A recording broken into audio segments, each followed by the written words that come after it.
ఎక్కడ నాకు తెలిసి మాకు ఇప్పటివరకు నాకున్న ఇన్ఫర్మేషన్ మేరకైతే నాకు తెలిసి పెద్ద ఇష్యూ ఏమీ లేదు. పార్టీలు వస్తుంటాయి పోతుంటాయి, అది పెద్ద ఇష్యూ కాదు. చాలా పార్టీలు వచ్చినాయి, చాలా పార్టీలు పోయినాయి. 25 ఏళ్ళు పూర్తి చేసుకున్న పార్టీ మేము. కాబట్టి మేము ఫోకస్ చేసేది ఈ దేశంలో 25 ఏళ్ళు పూర్తి చేసుకున్న పార్టీలు వేళ్ల మీద లెక్క దగ్గబెట్టే సంఖ్యలో ఉంటాయి. నాకు తెలిసి మన రాష్ట్రంలో అయితే ఒక టీడీపీ, తర్వాత టీఆర్ఎస్ఏ, ఇంకే వేరే పార్టీలు ఏం లేవు. ఇప్పుడున్న బీఆర్ఎస్, అప్పుడు టీఆర్ఎస్గా పుట్టింది, ఇప్పుడు బీఆర్ఎస్. కాబట్టి పెద్ద పట్టించుకోదగ్గ విషయం ఏం కాదు. తేజస్వి సూర్య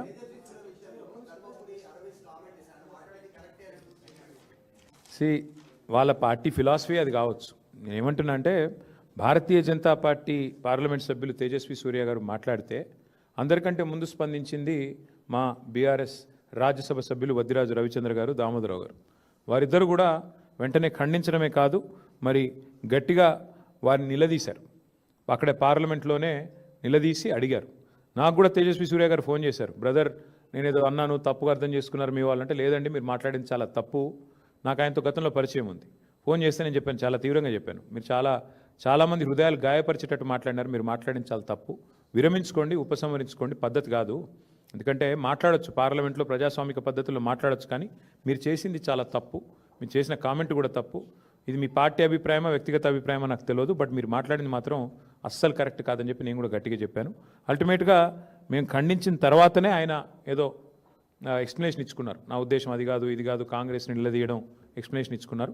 but whatever it is, ఒకటి మాత్రం పక్కా, బీఆర్ఎస్ పార్లమెంట్ సభ్యులు కనుక లోక్సభలో ఉండింటే తేజస్వి సూర్య ఈ పనికిమాలిన మాట మాట్లాడగానే మా వాళ్ళు కష్టమని లేచేటోళ్ళు, వెంటనే తెలంగాణ ప్రజల తరఫున గట్టిగా మాట్లాడేటోళ్ళు. కానీ ఇవాళ ఉత్సవ విగ్రహాలుగా 8+8 = 0 ఫర్ తెలంగాణ అన్నట్టుగా మారిపోయిన పరిస్థితి గురించి సమావేశంలో చర్చ జరిగింది.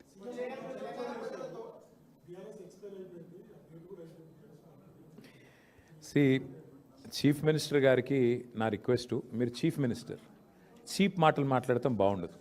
ఎందుకంటే మీరు ఒక చీఫ్ మినిస్టర్గా మాట్లాడితే, ఏదైనా విధానపరమైన విషయం మీద మాట్లాడితే ప్రధాన ప్రతిపక్షంగా మేము స్పందిస్తాం, మాట్లాడతాం, మీకు జవాబిస్తాం.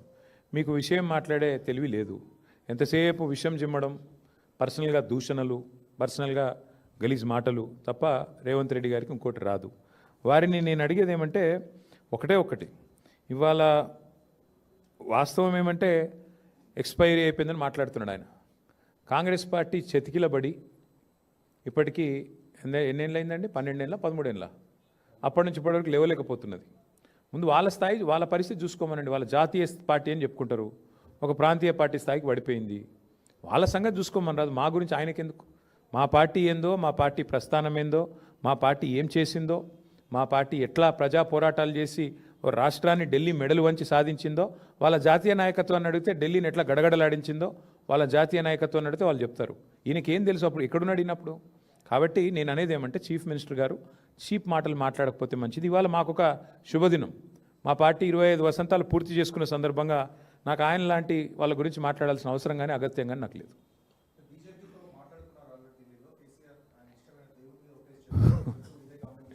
దేవుళ్ళ మీద ఓట్టేసి రుణమాఫీ చేస్తాను తప్పినోడి గురించి ఏం మాడతావు బ్రదర్ నువ్వు? దేవుళ్ళందరూ నాగం చేసిండు ఆయన. బాసర కోతాడు, సరస్వతమ్మ మీద ఒట్టన్నాడు, రుణమాఫీ అన్నాడు, ఆ ఒట్టు గట్టు మీద పెట్టినాడు, మర్చిపోయినాడు. యాదగిరి గుట్ట పోయినాడు, లక్ష్మీ నరసింహస్వామి మీద ఒట్టన్నాడు, ఈ జోగులాంబకు పోయి ఒట్టు పెట్టినాడు. గట్లాంటి ముఖ్యమంత్రి గురించి ఏం మాట్లాడమంటావు, ఏం చెప్పమంటావు? ఆయన మనిషి, ఆయన నోటికి ఆయన మాటకు విలువ ఉన్నది. ఏదో మాడుతూ ఉంటాడు ఏదో టైంపాస్కి. మీరు ఎప్పుడు మీకేమైపోయిందంటే పత్రికలలో కూడా ఆయన మాట్లాడితే పాపం రాయక తప్పని మజ్బూరీ వచ్చింది మీ మేనేజ్మెంట్లు. ఇక ఆయన చీట్ చాట్ చేసినా ఏం చేసినా మీరు రాస్తారు. అదో చీట్ చాటు మళ్ళీ మీరు రాసుడు. అంతగానం ఉంటే బయటికి రమ్మని మాట్లాడమని మేము ఎందుకు వద్దంటాం. బట్ థ్యాంక్ యూ, గిన్ని మంచి మాటలు చెప్పిన ఆయన గురించి ఎందుకు.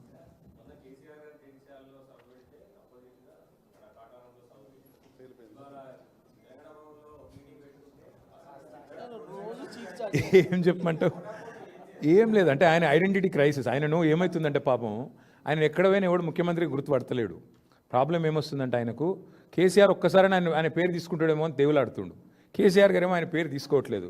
ఆయన బాధ వర్ణనాతీతంగా ఉంది. ఏం చెప్పాలి? అందుకే నేను అనేది ఏమంటే రేవంత్ రెడ్డి గారు మిమ్మల్ని యాంకర్లు గుర్తించట్లేదు, యాక్టర్లు గుర్తించట్లేదు, ప్రజలు గుర్తించట్లేదు, ప్రతిపక్ష నాయకుడు కూడా మిమ్మల్ని గుర్తించట్లేదు. అది మీ ఐడెంటిటీ క్రైసిస్కి సంబంధించిన సమస్య. మేమేం చేయగలం దానికి? మీరు కావాలంటే ముఖ్యమంత్రి పరిచయ కార్యక్రమం అని చెప్పి బ్యానర్ కట్టుకొని ఊరికి తిరగండి, మేము ఎందుకు వద్దంటాం? ఆయన ఐడెంటిటీ క్రైసిస్, మాకు పని లేదు. Thank you.